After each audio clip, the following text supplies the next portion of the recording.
আম আর চকলেটের কম্বিনেশনটা কেমন হয় সেটা আমার খুব একটা জানা ছিল না, কারণ আমার কখনোই এই দুটোকে একসাথে ট্রাই করে ওঠা হয়নি। তাই সেইটা জানার জন্যেই আমার হঠাৎই মাথায় বুদ্ধি এলো, কেননা আম আর চকলেট দিয়ে মার্বেল কেক বানিয়ে দেখা যাক। এবার হাতে তো আমাদের সময় সবারই কম, তাই কি করব ভাবলাম মিক্সিতেই ব্যাটারটা পুরোটা বানিয়ে নিই তাড়াতাড়ি করে। এর জন্য সবার প্রথম 1 কাপ চিনিকে ভালো করে গুঁড়ো করে নিলাম, দিয়ে ওর মধ্যে 2টো ডিমকে দিয়ে সেটাকেও ভালো করে মিক্স করে নিলাম। তারপর ওর মধ্যে দিয়ে দিলাম বাকি সমস্ত ইনগ্রিডিয়েন্টস। 1 কাপ ময়দা, 1 কাপের একটু কম সাদা তেল, 1 চামচ বাটার আর একটা আমুল স্প্রের পুরো প্যাকেটটা দিয়ে দিলাম 10 টাকা দামের। আর সাথে দিয়ে দিলাম 1 চামচ বেকিং পাউডার, 1/2 চামচ বেকিং সোডা আর ভ্যানিলা এসেন্স। এই সমস্ত কিছু দিয়ে একবার মিক্সিটাকে চালিয়ে নিলেই আমাদের মেন ব্যাটার কিন্তু রেডি হয়ে গেল কেকের।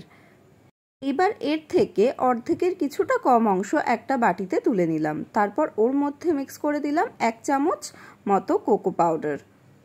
আর অন্যদিকে বাকি ব্যাটারটার মধ্যে কিছু আমের পিস কেটে ওর মধ্যে দিয়ে দিলাম, দিয়ে আবার একবার মিক্সিটা চালিয়ে নিলে আমাদের যে আমের ম্যাঙ্গোর যে ব্যাটারটা কেক বানানোর জন্যে সেই ব্যাটারটাও রেডি হয়ে গেল।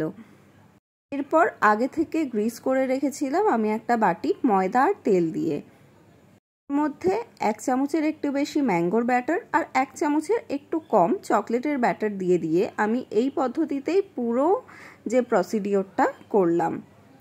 এইভাবেই আমি পুরো ব্যাটারটা বাটির মধ্যে ফিল করেছিলাম। এরপর একটা কাঁটা চামচ দিয়ে নিজের ইচ্ছা মতো ডিজাইন করে নিয়েছিলাম সেই ব্যাটারের ওপর।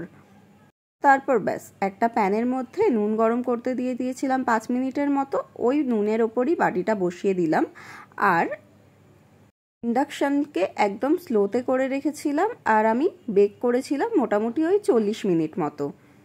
40 মিনিট পরে ঢাকনা খুলে যখন দেখলাম কেকটা একদম ভালো মতো বেক হয়ে গেছিলো, শুধু ওপরটা একটু ফেটে গেছিলো, তো ডেকোরেশনের জন্য আমি ওখানটা ম্যাঙ্গো পিস রেখে দিয়েছিলাম।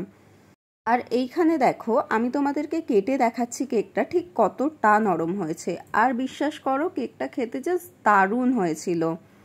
কেকটা বানানোর পরে তো আমি নিজেই নিজের প্রতি ইমপ্রেস হয়ে গেছিলাম। আর তোমাদের যদি এই কেকের রেসিপিটা ভালো লাগে তাহলে প্লিজ ভিডিওটা লাইক আর চ্যানেলটা সাবস্ক্রাইব।